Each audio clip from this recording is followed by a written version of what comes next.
नमस्कार सभी को, कैसे हम सब लोग। जीडीएस भर्ती 2026 ग्रामीण डाक सेवक की भर्ती के ऊपर हम बात कर रहे हैं।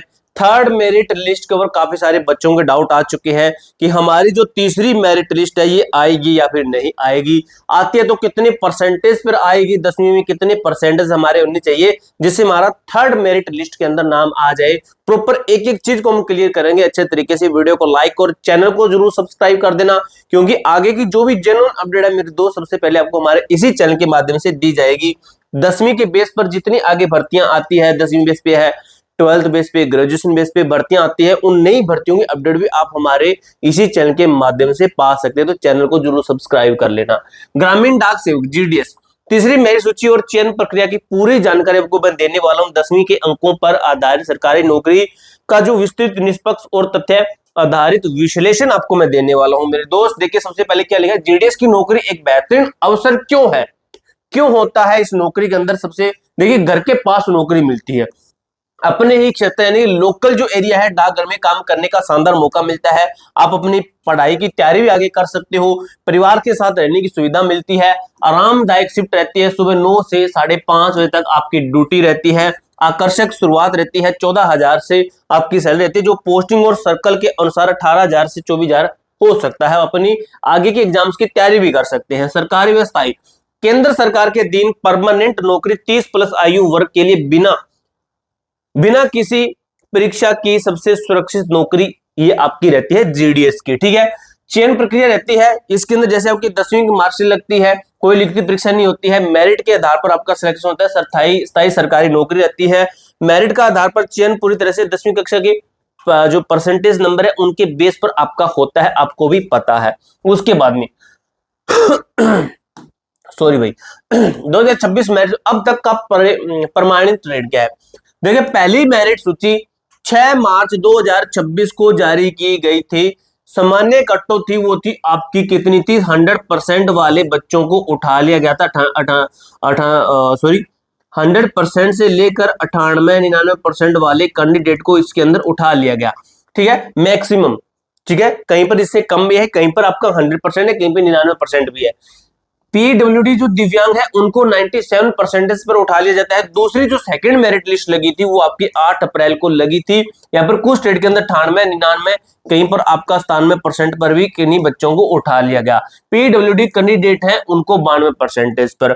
अब तीसरी जो मेरिट सूची है ये आपकी कब लगेगी, तो जो अंदर की अपडेट मिली है वो ये कहती है कि 11 से 12 मई के आसपास इसके जो अप्रोक्स है, ठीक है, इसके अप्रोक्स आपकी जो थर्ड मेरिट लिस्ट है लग सकती है। कितने पर लगेगी, वो कहीं पर आपकी 95, कहीं पर 96, तो कहीं पर आपके ये रहेगी 94, तो कहीं पर आपकी रहेगी 93% पर रह सकती है। तो ये अलग अलग होता है, अलग अलग जगह अनुमानित गिरावट जारी। ठीक है, इसी के अंदर जैसे यहाँ पर कितना 5% गिरा, तो यहाँ पर अगर हम -5 करते हैं तो आपका कितना बचता है, 87% से लेकर 88% तक इनकी ये लिस्ट लग जाएगी। ठीक है, आंकड़े पिछले परिणामों और डाक विभाग के ट्रेंड पर आधारित है। ठीक है, ये आपकी मेरिट सूची है, जैसे अपडेट आती है ना तो टेलीग्राम ग्रुप के अंदर आपको एक मैसेज के माध्यम से मिल जाएगी। अब देखिए भाई क्या है, तीसरी मेरिट सूची क्या उम्मीद करनी चाहिए या नहीं। तो देखिए भाई 11-12 तारीख इसके अप्रोक्स मैंने आपको बता दिया, इसके अप्रोक्स अगर वेट करते हैं कब आएगी, 11 से 12 मई के बीच परिणाम जारी होने की पूरी संभावना है। 95 से 96% पर कट ऑफ कितनी गिरेगी, जिन क्षेत्रों में दूसरी सूची की कट ऑफ 98 से 99 थी वहां तीसरी सूची में यह घटकर 95 से 96 तक आ सकती है।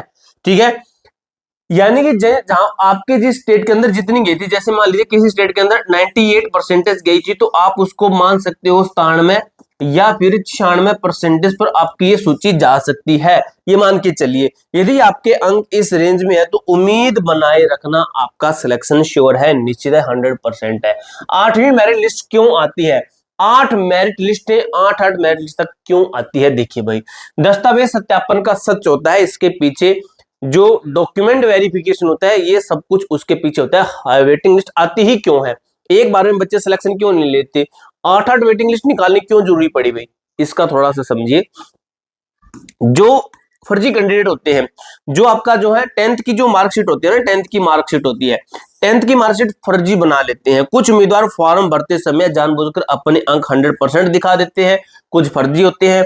उच्च कट ऑफ सिस्टम इन 100% अंकों के आधार पर पहली सूची बना देता है, बाद में इन कैंडिडेट को बाहर निकालना पड़ता है। डॉक्यूमेंट वेरिफिकेशन जब होता है आपका, वहां पर क्या होता है, जब असल मार्कशीट जांची जाती है, रियल मार्कशीट उनके सामने आती है। ये तो भाई लाखों मार्कशीट देते हैं, हर बार का इनका काम है, तो इनके हाथ में मार्कशीट जाते हैं, इनको पता चल जाता है कौन सा फेक है कौन सा रियल है।